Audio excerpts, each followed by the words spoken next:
de modo sistemático con el propósito de aumentar los conocimientos sobre una determinada materia. Entonces, intelectuales, ¿por qué? Porque yo les decía al principio, antes de que fallara hoy día la conexión, de que la ciencia y la investigación, en el fondo, además de las actividades propias, que son de laboratorio, por ejemplo, de terreno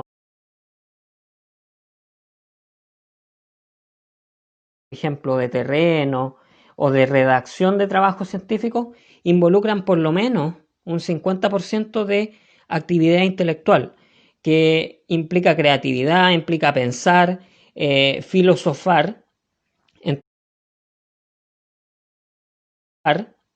Entonces hay todo un conjunto de ideas y pensamientos que se van articulando y que son fundamentales en el fondo para encauzar una investigación. Por otro lado, no solamente las investigaciones son actividades descriptivas. Nosotros en la ciencia de la Tierra y principalmente en la geología hacemos muchas actividades descriptivas, como ir a terreno, medir ciertas cosas,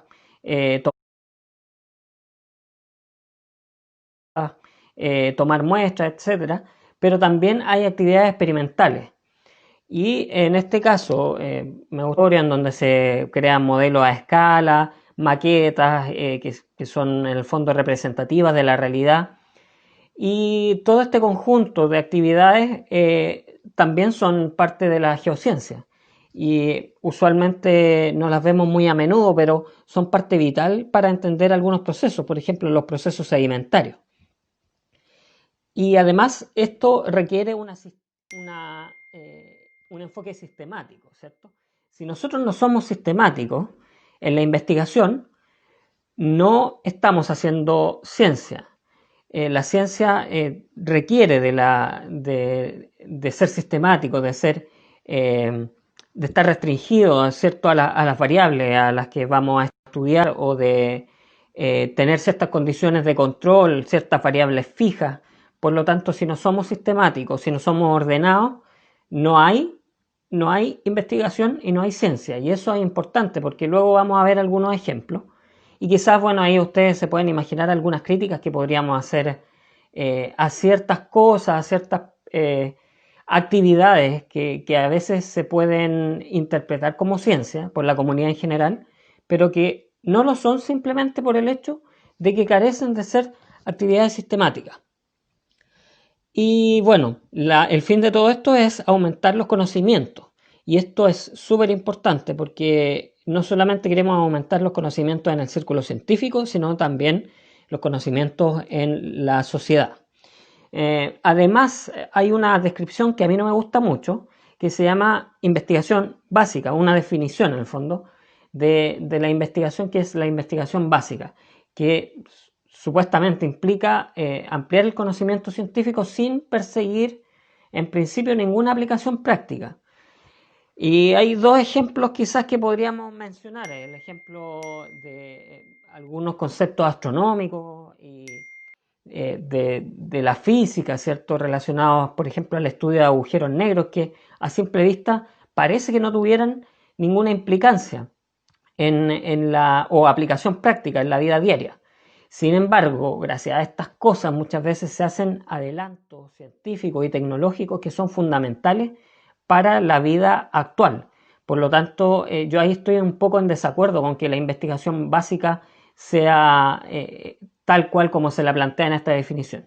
Quizás podríamos definirla como algo más amplio. Ustedes saben que, por ejemplo, existen la serie de las plagioclasas, la albita, la anortita, y en realidad nunca tenemos 100% de albita o 100% de anortita, siempre esto es un continuo.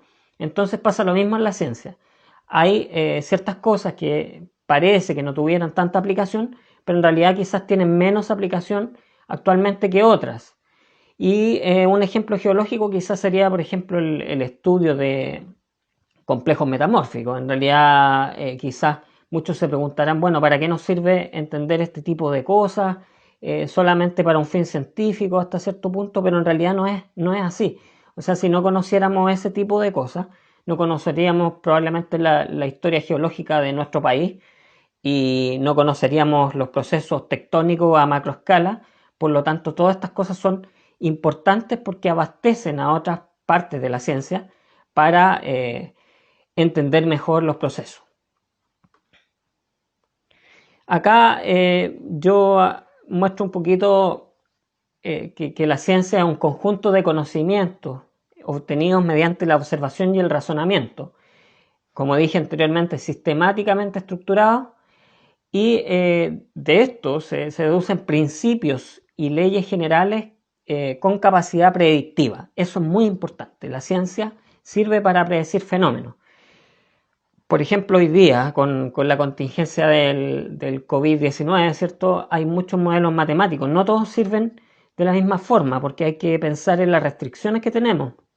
Siempre con la matemática tenemos que solucionar ciertos problemas simplificándolos, y a veces el no tomar en cuenta variables, por ejemplo, como la actitud humana frente a estas cosas, hace que los modelos fallen.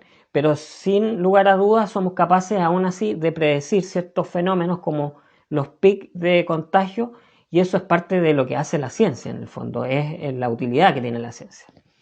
Y también estas cosas tienen que ser comprobables experimentalmente cuando constituyen leyes y principios en la ciencia.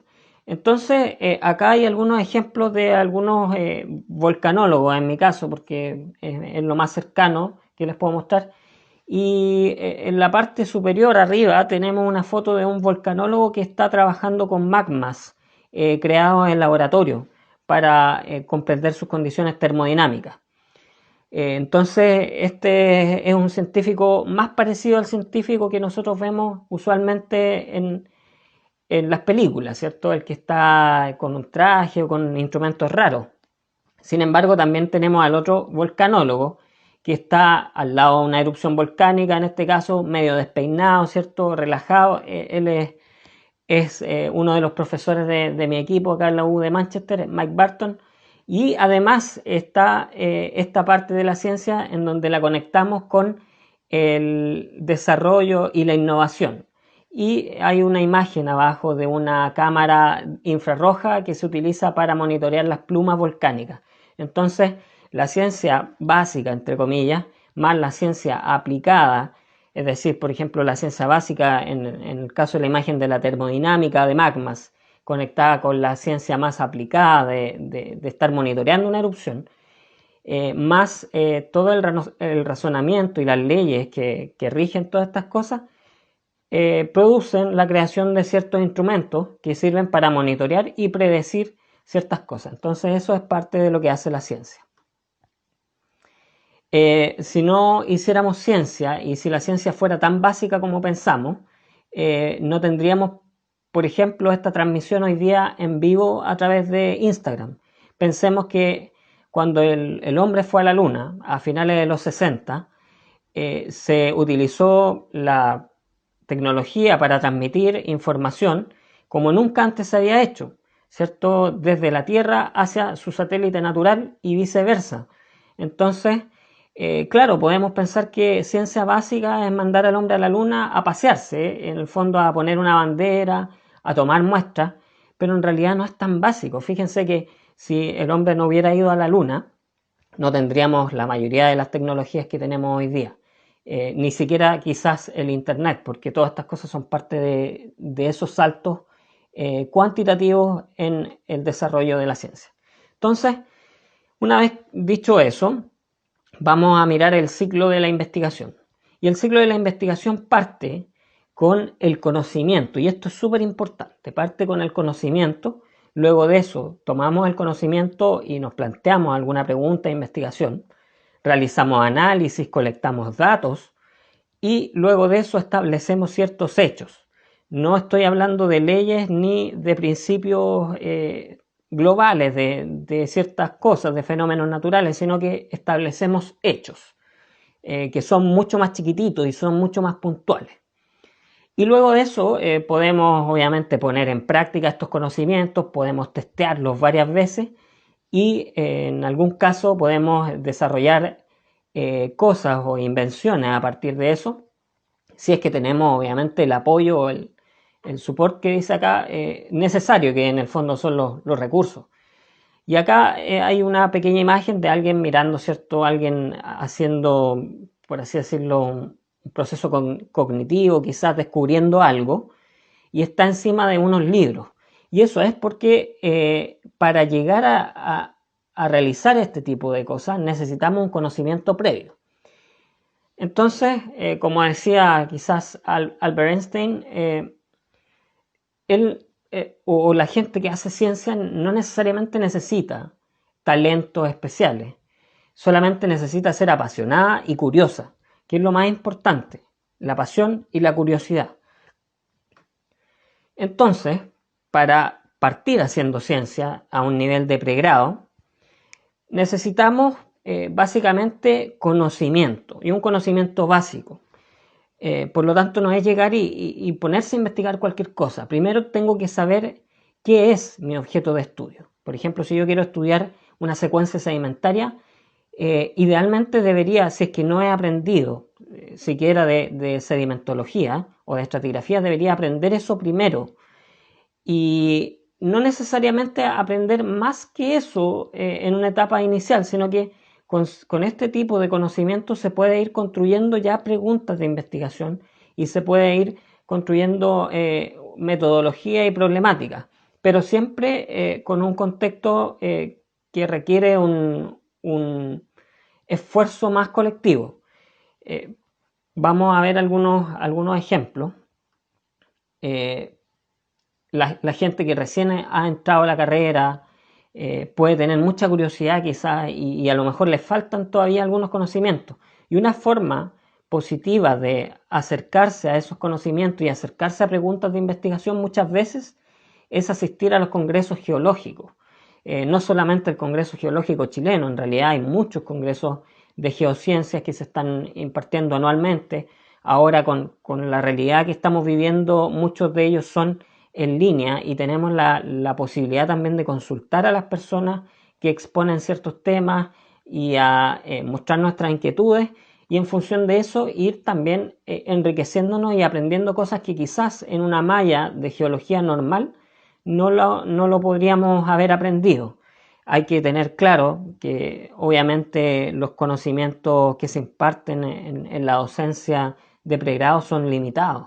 Entonces, muchas veces no vamos a tener el acceso necesario quizás para resolver un problema de investigación muy complicado, pero es función de nosotros aprender de buena forma y contactar a estos individuos que están ya en la ciencia insertos para empujarnos si es que tenemos el interés y la curiosidad en este caso de hacer algo de esta naturaleza. Entonces yo lo primero que les puedo aconsejar es asistir, si es que tienen inquietudes científicas, a este tipo de instancias.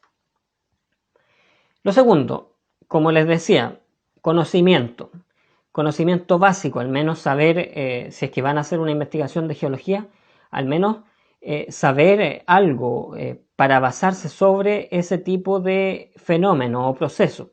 Si van a hacer algo de hidrogeología, al menos haber tenido hidrogeología en su malla o haber aprendido hidrogeología. Entonces, con eso ya pueden empezar a trabajar dentro de este proceso cognitivo. No es necesario llegar al nivel 3. Acá hay tres niveles, ¿cierto? El nivel base podría ser la educación formal que se imparte en Chile, en la educación básica y media. En el nivel 2, en donde ustedes podrían eventualmente empezar a resolver problemas de investigación. Y está el nivel 3, en donde ya se desarrolla una especialización en algún aspecto, ¿cierto? Podría ser un diplomado, un máster, un doctorado, un postdoc, que obviamente nos van acercando cada vez más a la ciencia pura y dura.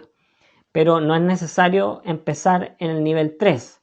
Muchas veces quizás, y bueno, es casi una anécdota, pero muchas veces alguien les podría decir que no pueden hacer ciencia hasta que no lleguen a este nivel.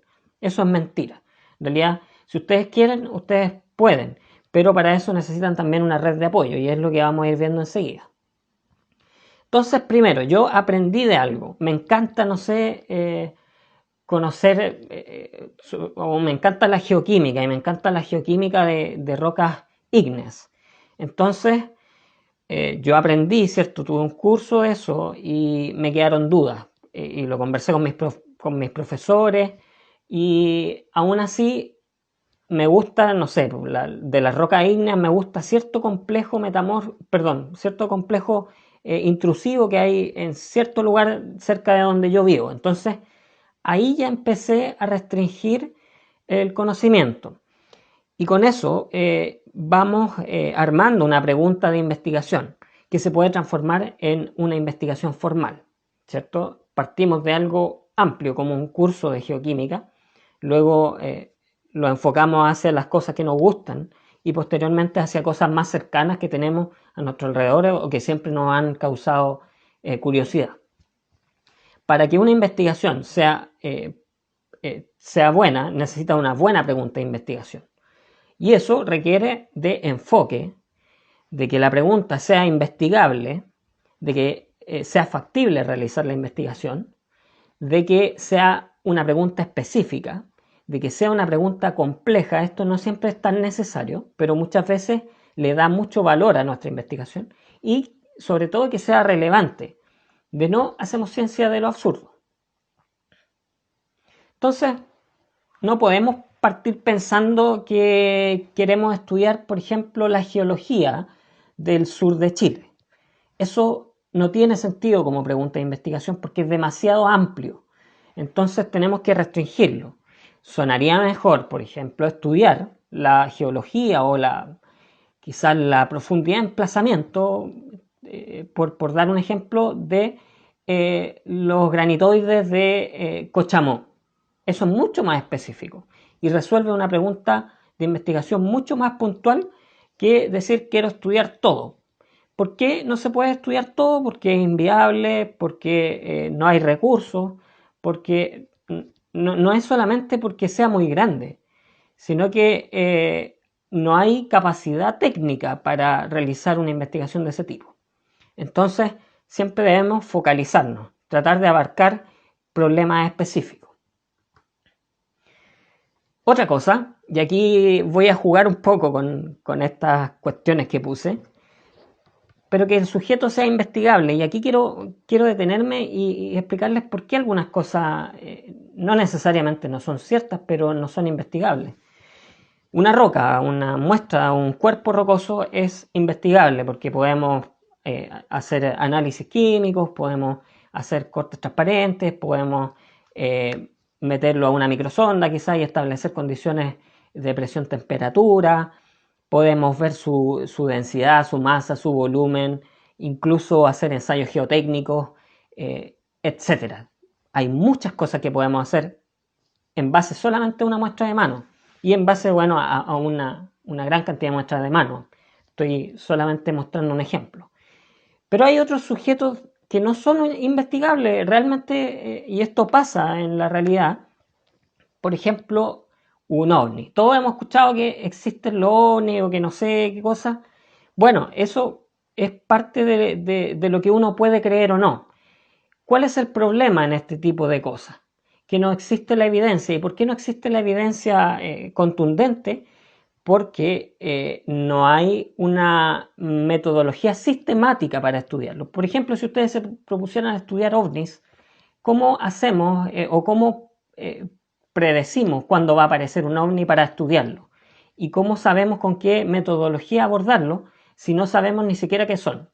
Entonces, a eso los quiero llevar en el fondo. Hay cosas que probablemente no podemos investigar porque el sujeto de estudio ni siquiera está definido. Entonces aquí yo puse ese ejemplo de un ovni que puede existir o no puede existir, eso depende de cada uno, de las experiencias personales, etc. O un fantasma. Y no sabemos si existen o no a ciencia cierta porque la ciencia actual no es capaz de resolver este tipo de problemas. Y eso no quiere decir que no existen, obviamente. Y bueno, es importante tener claro que la ciencia es limitada. Hasta el momento es limitada a ciertos sujetos de estudio. Si quisiéramos estudiar lo que pasa al otro lado de un agujero negro, tampoco seríamos capaces quizás, porque es muy probable que incluso quizás las leyes que conocemos en este universo a lo mejor no se apliquen tal cual. Factibilidad. Podríamos intentar estudiar, por ejemplo, un asteroide que va en medio de un vuelo. Sí, probablemente sí lo podemos estudiar porque se ha hecho con sondas de la NASA que han llegado y se han posicionado sobre asteroides que están en pleno movimiento. Pero ¿qué tan realista es para un alumno de pregrado o para un científico en general que no tenga acceso a esas tecnologías hacer una investigación de eso? Por lo tanto, tenemos que restringirlo, aunque podría ser con cierto tipo de tecnología o en otros campos de estudio, como la astronomía, pero en las geociencias es difícil abordar un sujeto de estudio de esa naturaleza. Pero sí es más factible ir a terreno, por ejemplo, tomar muestras, realizar un mapeo de un área determinada, etc. Complejidad. La complejidad le agrega emoción a nuestras investigaciones. Entonces, contra más difícil sea a la vista de solucionar un problema, más interesante se va a volver solucionarlo en el camino. Y probablemente vamos a tener también más problemas. Pero los problemas son oportunidades en la ciencia. Y los resultados negativos en la ciencia desde el punto de vista de lo que nosotros predecimos o hipotetizamos no son malos. O sea, la ciencia no tiene ni buenos ni resultados ni buenos ni malos. Tiene resultados solamente. Y eso tenemos que aprender a valorarlo. Entonces, bueno, todo tiene su complejidad y acá no traté de decir que este sujeto que está obteniendo una muestra de suelo tiene la vida más simple porque es un suelo solamente. Depende de la escala que veamos las cosas. Si vamos a estudiar las propiedades físico-químicas del suelo quizás a una escala microscópica, claramente ese suelo va a ser mucho más complejo de lo que lo vemos en ese corte o en esa calicata. Relevancia. Aquí puse algunos ejemplos, en realidad hay variados ejemplos para estas cosas, pero hay problemas que son más relevantes que otros en función de cuánto afectan o cuánto producen para la humanidad, ¿cierto? Estudiar geología ambiental, por ejemplo, o recursos no renovables es interesante en las condiciones en las que estamos viviendo actualmente en el mundo. También estudiar recursos que puedan tener algún valor económico independiente de la opinión de cada uno y de los posibles prejuicios que puedan existir en torno a estas cosas, también es ciencia y también es importante hacerlo porque son cosas que requerimos para nuestro día a día. De no estaríamos tampoco transmitiendo en vivo, ¿cierto? Sabemos que los teléfonos celulares tienen un montón de cosas que vienen desde una faena minera. Y estudiar también peligros geológicos naturalmente que es relevante porque se producen pérdidas humanas, etc. Entonces, todas estas cosas hacen más valiosa nuestra investigación. Y aquí hay un hecho o hay una situación que siempre se da en la ciencia y todos los científicos tienen que lidiar con esto, que es luchar con los prejuicios o con las ideas preconcebidas que cada uno tiene. Entonces, hay hechos y hay creencias y nosotros siempre vamos a tener una suerte de tendencia a querer predecir cómo va a ser el resultado de algo. Y ese es un problema porque en el fondo estamos descuidando ciertos hechos que pueden estar ocurriendo a nuestro alrededor y que realmente influyen en el resultado. Entonces, siempre hay que tratar de ser lo más objetivos posibles cuando hacemos ciencia. Olvidarse de todos los prejuicios y los preconceptos que existen para poder lograr hacer buena ciencia. Por ejemplo, ustedes se acordarán que Aristóteles pensaba que los objetos que tenían distinta masa caían a distinta velocidad. Y esto obviamente se probó mucho después, hace unos pocos siglos atrás nomás, que no era así, que los objetos con distinta masa caen a la misma velocidad. Y eso es un hecho físico. Sin embargo, los prejuicios ahí jugaron en contra el razonamiento de Aristóteles. Así que tratemos de que estas cosas no ocurran en nuestra ciencia. Se sabe que muchas veces va a pasar porque los problemas se enmascaran un poco en ciertos fenómenos y cosas así. Entonces, hay muchas cosas dando vueltas, sobre todo cuando trabajamos con geología. Pero tratemos de no preconcebir ninguna de estas cosas y de no pensar que porque nuestro razonamiento nos indica algo, es así. Entonces, una vez que tenemos ya el problema de estudio bien definido y bien organizado y cumplimos todos estos requisitos anteriormente expuestos, pasamos a la materialización. ¿Cómo hacemos posible esto? Y esto, como les dije, es solo posible cuando ya tenemos una buena pregunta de investigación bien fundamentada. Luego de eso, se define el tipo de estudio. Eso es lo primero que tenemos que hacer. ¿Cómo vamos a abordar el problema de investigación? Entonces podemos hacer un estudio descriptivo, por ejemplo, y solamente tomar observaciones a partir de un fenómeno o de una situación. O podemos hacer un estudio más analítico, que tenga que ver con observación controlada, por ejemplo, o con derechamente casos experimentales en laboratorio, ¿cierto? Que nos permitan conocer cómo van sucediendo ciertos fenómenos. Generalmente, como les dije al principio, en geología se hacen estudios más bien descriptivos y también estudios analíticos pero observacionales. ¿Y cómo se hacen? Usualmente son estudios retrospectivos que miran hacia atrás la situación geológica de un lugar, reconstruyen ciertos procesos. Sin embargo, muchas veces en geología para hacer eso necesitamos hacer estudios cruzados, es decir, podemos estar investigando una formación geológica con ciertas propiedades y características, pero a la vez estamos utilizando ejemplos que están ocurriendo actualmente para interpretar esa situación geológica. Entonces, eso es una investigación cruzada. Y también está un tipo de investigación prospectiva en donde podemos predecir o pronosticar cómo van a suceder ciertas cosas. Y eso se hace más bien ya utilizando casos experimentales, ¿cierto? Y no sé, por ejemplo, los estudios de geomecánica suelen ser más predictivos porque nos indican cuáles van a ser los umbrales de falla de la roca, ¿cierto? Ese tipo de cosas. Entonces, bueno, definimos el tipo de estudio en base a este concepto, a este árbol de conceptos, y luego planteamos una hipótesis. Eso no siempre es tan necesario. La hipótesis en realidad depende mucho. En ciertas escuelas se pide más que en otras, pero podemos simplemente ir con la mente abierta a describir algo. La hipótesis en el fondo viene siendo como el control a nuestro impulso y a nuestras creencias.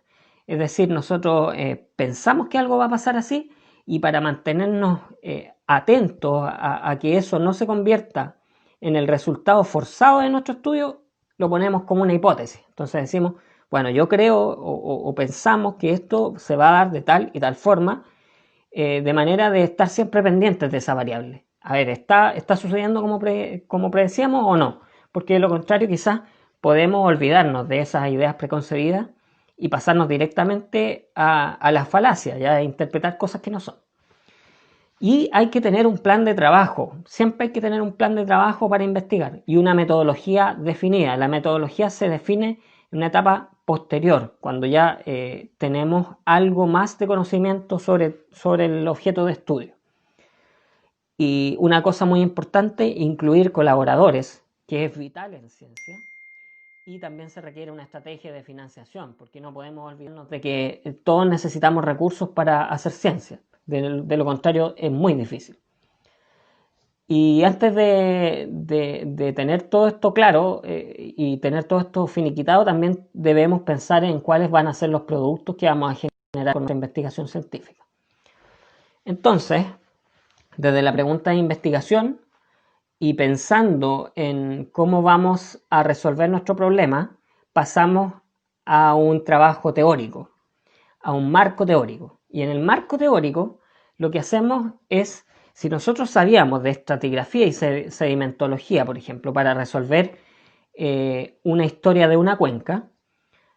Ahora vamos a pensar en algo más específico. Por ejemplo, si yo estoy trabajando en las cuencas de Neuquén, en Argentina, y quiero describir bien una situación sedimentológica o paleoambiental del lugar, lo que voy a necesitar obviamente es conocer el contexto paleoambiental, quizás ya de estudios previos respecto a esa área o a esa formación. Entonces, con el marco teórico nos adentramos más en el conocimiento y con eso somos capaces de restringir la metodología que vamos a aplicar en base a otros trabajos, a inspiración que haya surgido de otros investigadores, y vamos a ver también cómo vamos a entregar nuestro trabajo a la comunidad científica una vez que lo terminemos. Es decir, con el marco teórico podemos visualizar cómo vamos a construir esta investigación en términos metodológicos y cómo la vamos a publicar, por ejemplo. Cómo va a ser nuestro paper, cuál estructura va a tener o cómo va a ser nuestro resumen de congreso. Y el marco teórico es muy importante para saber cómo vamos a encauzar nuestra investigación, porque siempre hay distintos puntos de vista. Entonces, no es lo mismo mirar con un prisma un problema que mirarlo con otro prisma. Entonces, podemos enfocarnos en distintas líneas de investigación. Si queremos, por ejemplo, trabajar en impactos de meteoritos, podemos hablar sobre la firma isotópica que dejan en la corteza al impactar, ¿cierto? O podemos hablar de la morfología. Pero estamos siempre hablando de cráteres de impacto. El tema es cómo vamos a abordar ese problema, desde qué arista lo vamos a tomar. Entonces siempre depende del prisma. Por otro lado, este marco teórico nos da unas herramientas racionales para desarrollar nuestra hipótesis, porque vamos a ver cómo lo han hecho otros investigadores y cómo se han concentrado en los problemas. Y eso puede ser bueno como para inspirarnos, o también puede ser mejor aún para ver lo que otros no han hecho y lo que nosotros podemos hacer distinto en nuestra propia investigación. Además de eso, entrega un marco para realizar nuestras observaciones, por ejemplo, qué cantidad de observaciones por kilómetro cuadrado o cuántas muestras vamos a tomar, definir algunos conceptos que quizás son mucho más específicos de nuestro campo de estudio, por ejemplo, en paleontología, no sé, algunos conceptos que sean vitales para desarrollar nuestro trabajo, diseñar nuestra investigación y ver cómo se han interpretado las soluciones que han salido a partir de estas investigaciones científicas y cómo también exportar esas interpretaciones a otros contextos, a otras situaciones, es decir, generalizar también. Y es una guía sistemática, ¿cierto?, para identificar la lógica y precisamente las relaciones entre las variables, que eso es muy importante. No estamos hablando de términos tan matemáticos, pero obviamente cuál, por ejemplo, es el impacto del clima en ciertos fenómenos versus el impacto de la deformación cortical, ¿cierto? Vamos viendo cómo las variables se conjugan y cómo actúa una, cómo actúa otra sobre nuestro caso de estudio. Entonces es súper importante tener un muy buen marco teórico.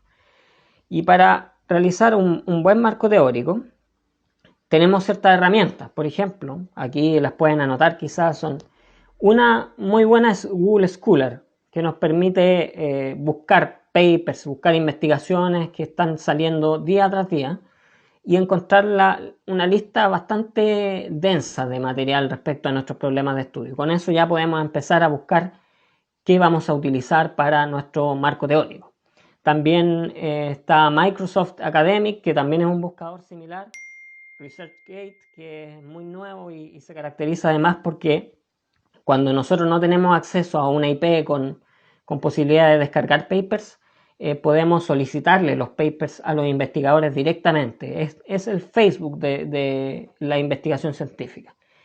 Y también está el RefSeq, que también es una herramienta que sirve. Y claro, ahí Javier menciona el Sci-Hub también, que obviamente totalmente recomendado. También está LibGen, que es para descargar libros gratis. Aunque bueno, yo creo que todos necesitamos de esto en este tipo de contexto. Lo ideal sería que la ciencia fuera más abierta y fuera más fácil obtener esas investigaciones. Yo prefiero que al principio pidamos el paper, si no nos mandan el paper, bueno, lo bajamos, ¿no? Y hay que tener un plan de trabajo, ¿cierto? Les había mencionado el plan de trabajo, y una muy buena manera de hacer un plan de trabajo, bueno, está la carta Gantt y todas esas cosas que nos enseñan a hacerlas cuando estamos diseñando un seminario de tesis o de memoria de título, pero también podemos hacer diagramas de flujo, en donde podamos ver nuestras condiciones. Por ejemplo, este es un trabajo de cámaras magmáticas, entonces acá se plantea cómo se va a desarrollar esta investigación con las condiciones iniciales que tenemos, cuáles van a ser los parámetros que vamos a utilizar, y luego de eso cómo va a ser el modelo que vamos a utilizar y qué pasa si algo falla en ese modelo, cómo lo vamos a solucionar. Entonces, de esta manera nosotros tenemos en la cabeza muy claro cómo vamos a realizar nuestra investigación. Otra cosa que es vital en ciencia, como les dije, es hacer colaboración y colaborar con los pares, en este caso con los profesores, con nuestros propios compañeros, etc. Siempre hay que plantear nuestras inquietudes de investigación cuando todavía no tenemos tanta información disponible. Es bueno plantearle los problemas a los equipos de docentes, y para eso ustedes pueden ir y consultar los currículums de los docentes que tienen en sus casas de estudio, ver cómo han realizado ellos sus investigaciones, ver si alguno de ellos tiene quizás un fondecito, un fondequip, un fondo para realizar investigación, y en esa línea ir planteando nuestras preguntas de investigación, pero con argumentos. O sea, una vez que ya tenemos clara la pregunta de investigación, para no perder el hilo, ¿cierto? Lo ideal es ir con algo hacia los profesores para que podamos establecer una buena relación colaborativa, porque de lo contrario se transforma quizás en una relación jerárquica nada más, en donde alguien te manda a hacer algo, pero no hay una gran retroalimentación. Entonces la colaboración implica reuniones, a veces implica subordinación, y eso es natural, que exista una estructura jerárquica no tan fuerte quizás, pero que tengamos que responder cada cierto tiempo a cierta persona, enviar avances, etc. Hay un equipo de trabajo, hay inspiración, hay apoyo, hay confianza, ¿cierto? Hay asistencia, hay intercambio de ideas, etcétera. Hay un montón de cosas positivas en la colaboración científica, y esto no es solamente con la gente de sus propias universidades, sino que también con gente de otras universidades, de otros lugares del mundo, si ustedes quieren. Es tan simple como contactar a la gente cuando ustedes tienen una buena idea. Otra cosa es tener un tutor. Siempre va a haber alguien que te va a apoyar más y que va a ser tu guía científico en este caso, y que va a estar disponible para resolver tus dudas o para hacerte pensar en las variables o en la pregunta de investigación o en la hipótesis, etc. Siempre es valioso tener un buen guía que no necesariamente estamos hablando de una tesis, sino que puede ser un profesor que esté dispuesto a apoyarte en tu labor investigativa cuando tú quieras iniciarla. Como esta charla es de la Universidad Mayor, ¿cierto? Yo acá les quise poner algunos ejemplos con la Universidad Mayor.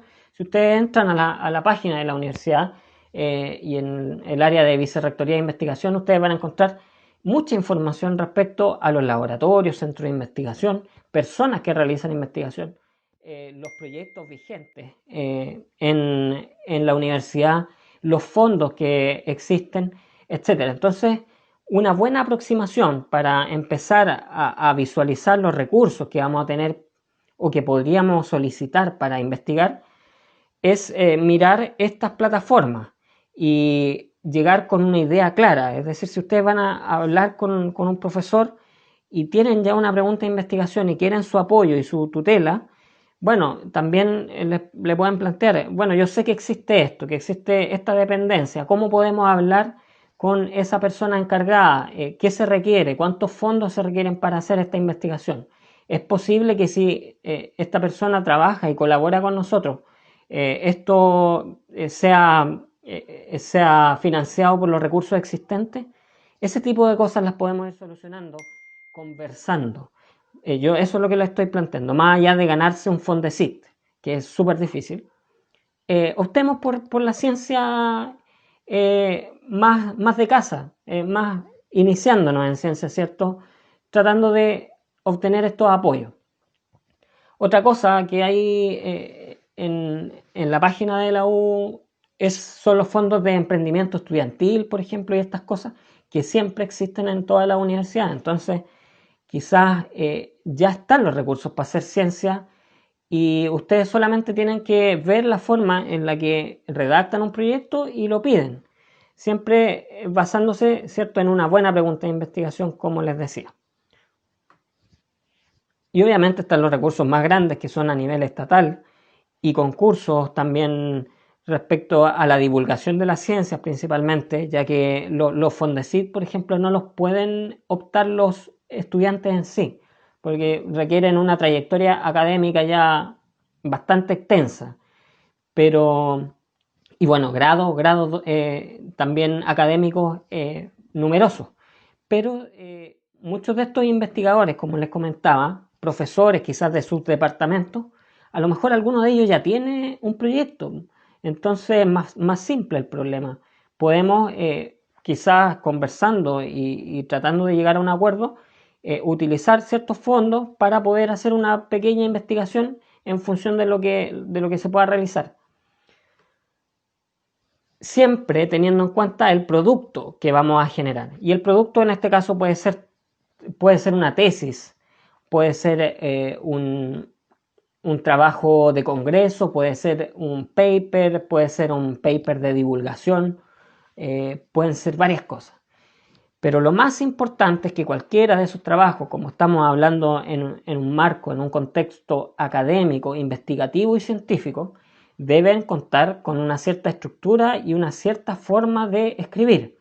Entonces, para eso, obviamente necesitan haber leído harto, necesitan saber lo básico sobre resumir, entender, registrar ciertas ideas principales y elaborar ciertos comentarios críticos respecto a las cosas que ustedes van leyendo. Además de eso, necesitan ser claros, ¿cierto? Establecer qué es lo que yo quiero decir con mi trabajo. Entonces voy a la idea principal y no me doy mil vueltas para decir lo que quiero decir. Necesito tener en cuenta las características de la escritura en el contexto académico, ¿cierto? No se escribe como se habla, se escribe, ¿cierto?, en una forma más pasiva, en donde yo no estoy hablando desde mí mismo, sino que todo ocurre en una tercera persona, por así decirlo. Se cuentan cosas y se evitan anécdotas, eso es súper importante. Muchas veces, y sobre todo si ustedes se ponen a mirar papers de los años 80 o 70, van a ver que hay un montón de detalles, sin desmerecer el trabajo de esos científicos, pero hay un montón de detalles que en realidad no tienen ninguna relevancia. Y es un poco porque también se trataba de anotar todo, porque no se sabía bien las restricciones de nuestro problema de investigación. Imagínense Charles Darwin. Observaba prácticamente todo porque en ese momento no había tanta literatura para ir tan preparado al terreno. Entonces se observaba todo. Y en este caso, en el punto en el que estamos hoy día, hay que evitar cualquier tipo de anécdotas. Y bueno, hay que usar hartos conectores, hacer esquemas de síntesis es súper importante. Muchas ideas que ustedes tengan en la cabeza no es necesario escribirlas. Muchas veces quedan mejor como una figura, siempre pregúntense eso. ¿Y cómo quedaría esto? ¿Como una imagen, como un gráfico o quizás como un esquema conceptual? A lo mejor me ahorro 3 páginas escribiendo si hago un buen diagrama conceptual como el que les mostraba anteriormente. Entonces, los papers y las investigaciones están hechas para decir lo justo y necesario, expresar ideas y sustentarlas siempre con argumentos teóricos y sacar buenas conclusiones. No se puede concluir cosas que no están dentro de su trabajo, eso es algo súper normal que pasa en los trabajos de investigación, en donde se extralimitan, ¿cierto? Algunos investigadores en concluir cosas que están más allá de su campo o de su problema de investigación.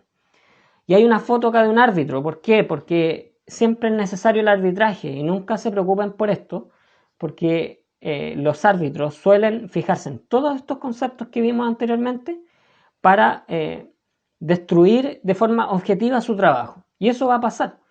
Pero depende de ustedes y de el optimismo con el que miren la ciencia que están haciendo para salir adelante de estas cosas que se van planteando, ¿cierto?, en el camino de críticas constructivas.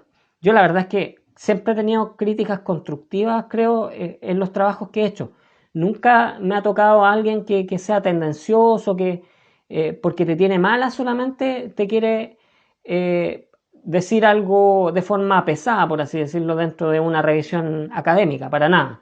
En la academia las cosas se manejan dentro del contexto de la academia y obviamente si su profe guía, por ejemplo, le revisa algo con un cuchillo y después devuelve un trabajo completamente en rojo, marcado entero, eso no quiere decir que él les tenga mala tampoco.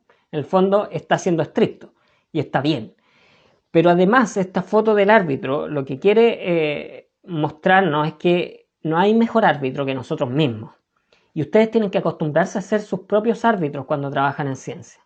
Es decir, yo hoy día escribo, me siento inspirado, voy a plasmar media hoja, porque más o menos eso es lo que se avanza, no sé, cuando uno está escribiendo un paper, media hoja en el día. Y luego después, al día siguiente, ustedes abren ese documento y dicen, ¿y qué fue lo que quise decir? Y se empiezan a leer y dicen, no, pues esto está mal, pues a ver, pero tienen que leerlo como si estuvieran evaluando a otra persona. Entonces, de esa forma, ustedes logran ser lo más objetivos posibles con su propio trabajo y eso sirve para la vida diaria también, pues obviamente, sí, es un crecimiento personal. Entonces, bueno, tenemos múltiples opciones. Cuando ya tenemos todas estas cosas y, bueno, siempre tenemos que estar enfocados hacia dónde queremos apuntar nuestros resultados. Puede ser a una tesis, como les decía, lo más simple quizás puede ser un resumen de congreso. Y yo ahí quiero ser enfático, si ustedes recién están empezando o quieren empezar en ciencia, partan por asistir a los congresos y traten de mandar algo a un congreso, para que vean cómo es más o menos el proceso de arbitraje, revisión y cómo es el proceso sobre todo de redacción de un esquema como el de un resumen de congreso. Yo sé que muchas universidades están implantando esta metodología para seminarios o para mapeos, por ejemplo, en donde les dan esta estructura de los congresos geológicos para que ellos expongan sus ideas de una forma más científica. Y eso está perfecto. Entonces, traten de partir por ahí si es que no han comenzado aún. Si es que ya empezaron y están al final, por ejemplo, de su trabajo, de su estudio, pueden apuntar este conocimiento a hacer una buena tesis.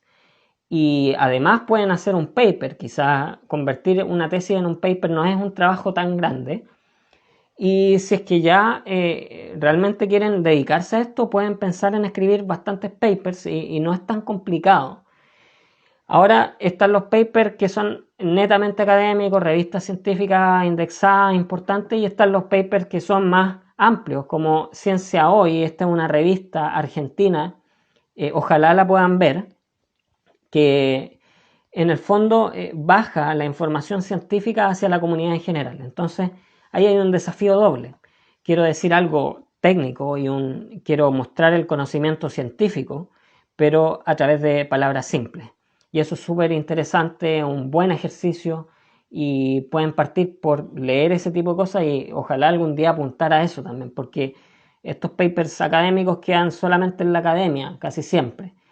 Falta conectarlos con la sociedad. Y hay otras revistas en donde, si ustedes quieren empezar a escribir papers, pueden empezar quizás. Revistas, por ejemplo, de la USACH, que son más de ingeniería, de líneas más generales, pero que están arbitradas por pares y son revistas que están consolidadas ya y que funcionan como cualquier revista. Entonces pueden partir por ahí, porque en realidad son más locales y quizás les van a dar la posibilidad de aprender bien lo que ustedes quieren desarrollar como científicos. Y aquí algunos ejemplos. El título es súper importante porque el título muestra casi todo lo que tenemos dentro del paper o de la tesis o lo que sea.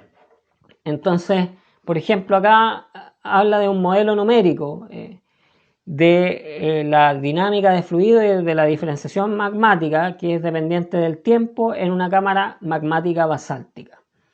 Entonces, cuando decimos modelo numérico, ya sabemos que está hablando la metodología. O sea, la metodología de este trabajo es utilizar un modelo numérico. Segundo, lo que implica que es dependiente del tiempo, ¿cierto? Que se trata sobre la dinámica de fluidos y la diferenciación. Está hablando sobre el objeto de estudio. Nada más que eso. O sea, el objeto de estudio de este paper no es el magma basáltico, sino es la dinámica y la diferenciación de estos fluidos que son basálticos, que eso es como el apellido, ¿no? Pero en el fondo eso es lo que refleja el estudio. Y la restricción hacia el problema de investigación, la factibilidad, la relevancia y la complejidad están dados porque es un magma, son cámaras magmáticas someras, basálticas. Entonces, basáltico lo restringe, somero también lo restringe, pero lo hace importante. Y obviamente si es un sujeto de estudio estudiable es factible y es complejo porque obviamente está hablando de un objeto muy puntual y además está hablando de su dinámica de fluido. Otras cosas similares también acá cuando hablamos de depósitos fluviales, por ejemplo en este trabajo, esto empieza mostrando cuál es el objeto de estudio, depósitos fluviales. Eso es lo que se va a estudiar en este trabajo. Y luego el resto del título restringe, lo hace factible, lo hace relevante y lo hace complejo, porque habla de la formación de diamante como un registro del Cretácico tardío, de la tectónica del Cretácico tardío. Entonces, aquí ya nos está restringiendo bastante la relevancia del problema de estudio, porque nos está poniendo en un contexto temporal y en un contexto que quizás puede significar muchos cambios en otros lugares. Y también se restringe en base a que es de los Andes del Sur, Mendoza, Argentina. Ahí estamos siendo muy específicos respecto al tema. Y por último, hay otro ejemplo en donde se habla de ciertos fósiles de Brasil, de la megafauna, ¿cierto? Del cuaternario tardío. Y acá dice ESR dating. No tengo idea qué significa eso, pero lo encontré hoy día. Y esto refleja la metodología. En el fondo, ese es el tipo de datación que se está utilizando. Por lo tanto, restringe inmediatamente cuál es la metodología que vamos a estar utilizando a lo largo del paper. Y esta parte en verde, que está relacionada con el cuaternario tardío y su megafauna, está hablando sobre el objeto de estudio, lo que se va a estudiar. Y finalmente, todo esto se restringe espacialmente cuando hablamos de Dorado de Bahía en Brasil. Eso es el lugar específico en donde se está desarrollando ese tipo de trabajo. Ahí, muchas gracias. Electron Spin Resonance. Eso significa. Muchas gracias ahí por el guiño. Entonces, ¿de qué nos sirve hacer ciencia e investigar? Bueno, ya vimos que no hay ciencia sino sirve para aumentar el conocimiento y ojalá dar soluciones a problemas reales que estén ocurriendo en el mundo. Eso es la ciencia. Personalmente, ¿para qué le sirve a las personas la ciencia? Además de crecer intelectualmente y crecer académicamente, pueden alcanzar un estatus académico más alto publicando, por ejemplo. Y hay una cosa que se llama el factor de impacto, y cuando ustedes publican en una revista que tiene un factor de impacto, bueno, eso nos da cuenta de cuántas veces ese trabajo es citado o se debería citar en en el tiempo, después de 2 años de haber sido publicado. Entonces, en un periodo de 2 años, ¿cuántas citas se van obteniendo en el trabajo que ustedes publican? Y citar es una actividad súper interesante y es buena académicamente porque estamos utilizando el conocimiento de otros científicos para hacer crecer nuestro propio conocimiento científico. Entonces estamos dándole una continuidad al ciclo de la ciencia.